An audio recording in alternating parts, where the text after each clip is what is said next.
Capítulo 46. A herança.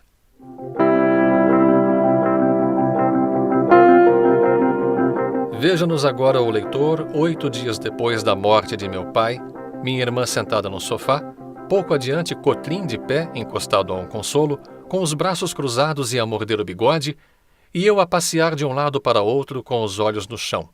Luto pesado. Profundo silêncio. Mas afinal, disse Cotrim, esta casa pouco mais pode valer de 30 contos. Demos que valha 35. Vale 50, ponderei. Sabina sabe que custou 58. Podia custar até 60, tornou Cotrim, mas não se segue que os valesse, e menos ainda que os valha hoje. Você sabe que as casas aqui há anos baixaram muito. Olhe, se esta casa vale os 50 contos, quantos não vale a que você deseja para si, a do campo?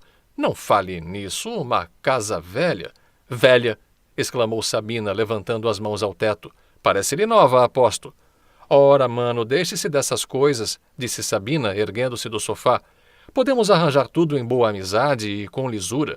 Por exemplo, o Cotrim não aceita os pretos. Quer só o bolieiro de papai e o Paulo. O bolieiro não, acudi eu. Fico com a Sege e não hei de ir comprar outro.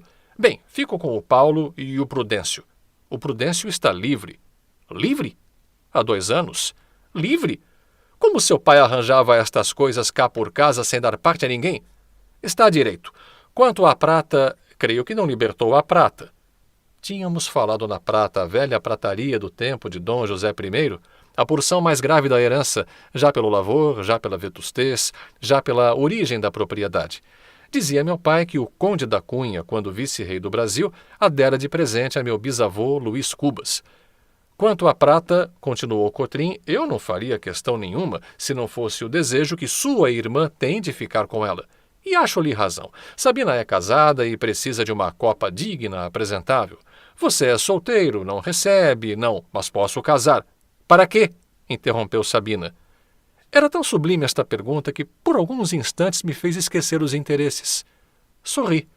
Peguei na mão de Sabina, bati-lhe levemente na palma, tudo isso com tão boa sombra que o Cotrim interpretou o gesto como de aquiescência e agradeceu-mo. Que é lá, redargui, não cedi coisa nenhuma nem cedo. Nem cede? Abanei a cabeça. Deixa, Cotrim, disse minha irmã ao marido. Vê se ele quer ficar também com a nossa roupa do corpo. É só o que falta. Não falta mais nada. Quer a sege, quer o bolieiro, quer a prata, quer tudo. Olhe, é muito mais sumário citar-nos a juízo e provar com testemunhas que Sabina não é sua irmã, que eu não sou seu cunhado e que Deus não é Deus. Faça isto e não perde nada, nem uma colherinha. Ora, meu amigo, outro ofício. Estava tão agastado, e eu não menos, que entendi oferecer um meio de conciliação. Dividir a prata. Riu-se e perguntou-me a quem caberia o bule e a quem o açucareiro. E depois desta pergunta, declarou que teríamos tempo de liquidar a pretensão, quando menos em juízo. Entretanto, Sabina fora até a janela que dava para a chácara, e depois de um instante voltou e propôs ceder o Paulo e outro preto com a condição de ficar com a prata. Eu ia dizer que não me convinha, mas Cotrim adiantou-se e disse a mesma coisa. Isso nunca, não faço esmolas, disse ele. Jantamos tristes. Meu tio cônego apareceu à sobremesa e ainda presenciou uma pequena altercação. Meus filhos, disse ele, lembrem-se que meu irmão deixou um pão bem grande para ser repartido por todos. Mas Cotrim, creio, a questão, porém, não é de pão, é de manteiga. Pão seco é que eu não engulo. Fizeram-se finalmente as partilhas, mas nós estávamos brigados. E digo-lhes que ainda assim custou-me muito a brigar com Sabina.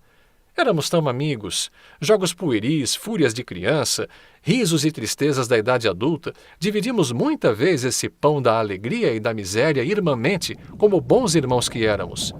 Mas estávamos brigados, tal qual a beleza de Marcela, que se esvaiu com as bexigas. Capítulo 47. O recluso.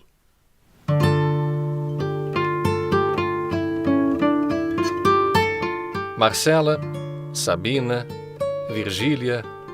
Aí estou eu a fundir todos os contrastes, como se esses nomes e pessoas não fossem mais do que modos de ser da minha afeição interior. pena de maus costumes, ata uma gravata ao estilo, veste-lhe um colete menos sórdido, e depois sim, depois vem comigo, entra nessa casa, estira-te nessa rede que me embalou a melhor parte dos anos que decorreram desde o inventário de meu pai até 1842. Vem.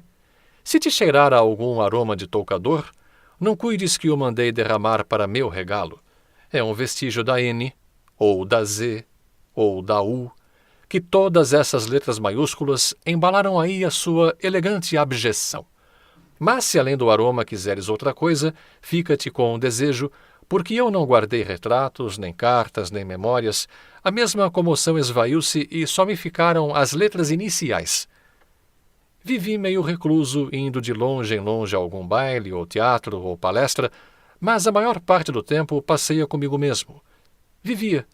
Deixava-me ir ao curso e recurso dos sucessos e dos dias, ora boliçoso, ora apático, entre a ambição e o desânimo.